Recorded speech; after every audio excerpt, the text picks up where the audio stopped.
All right. Well, let's take a moment to speak with Jasmine in Minnesota. Jasmine, what's on your mind tonight? Hey, I'm Jasmine. I use she, they pronouns. I guess my story is more so related. I guess I'm going solo mode with this and talking about just my own gender. I haven't done any gender play with any partners recently, so I couldn't think of something there. But so as far as I can remember, every time I've watched movies, I grew up in a small town, and I was like the only one that seemed to be out. So when I'd watch a lot of movies, I I didn't see a lot of representation of like little gay brown girls. So I often identified with the white hetero male character because I always was crushing on the female interest.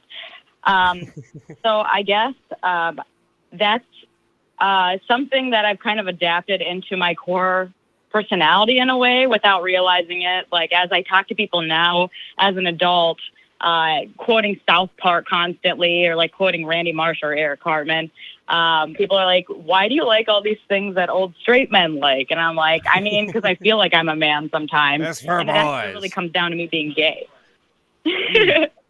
Yeah, no, that's fair to say, yeah, especially when we're go ahead. not making content for diverse genders. I think a lot of us have that experience of trying to sort of shoehorn ourselves in. And queer content and queer representation has sort of just been invented, at least in certain main culture, popular culture streams. Yeah, on the public consciousness, I feel like I see more people start to default to they pronouns, make less assumptions about people with gender roles involved. So it makes me happy to see that. I feel like we're on the right page or we're on the way there, hopefully. And hopefully we can all become genderless like the way music is or like how communities are. But yeah, I guess that's my biggest, thing I wanted to mention. Never be afraid, ladies, to wear your pants saggy if you feel like you want to be a man that day. Hell yeah. That makes sense. Hell yeah. Well, fair enough. Thank you so much for giving us a call and sharing all that with us. Yeah, okay, thank you. Right, thanks for calling in, Jasmine. Yeah, did y'all have that experience growing up? I definitely know that I had to ask that question in college that I think a lot of us have to ask of, do I want to be with that person or do I want to be that person on screen? Definitely felt that when I was first starting to go through puberty. Mm-hmm. For sure.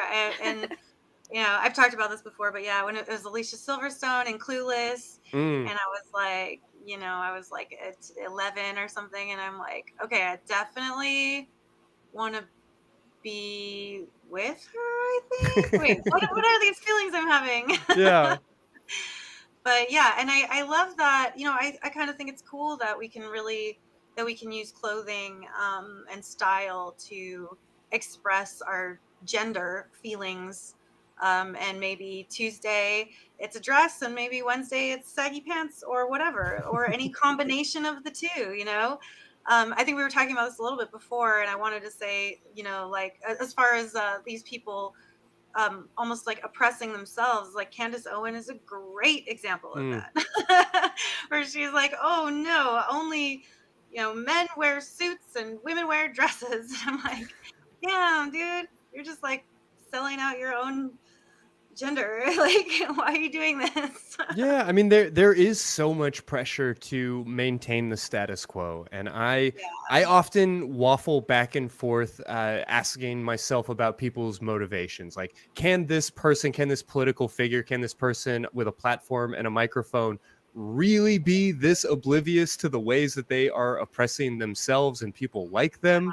Are they really buying in, or are they just opportunists because by putting their foot on somebody else's neck, they can, step a little higher? It's tricky times. I think it's that one.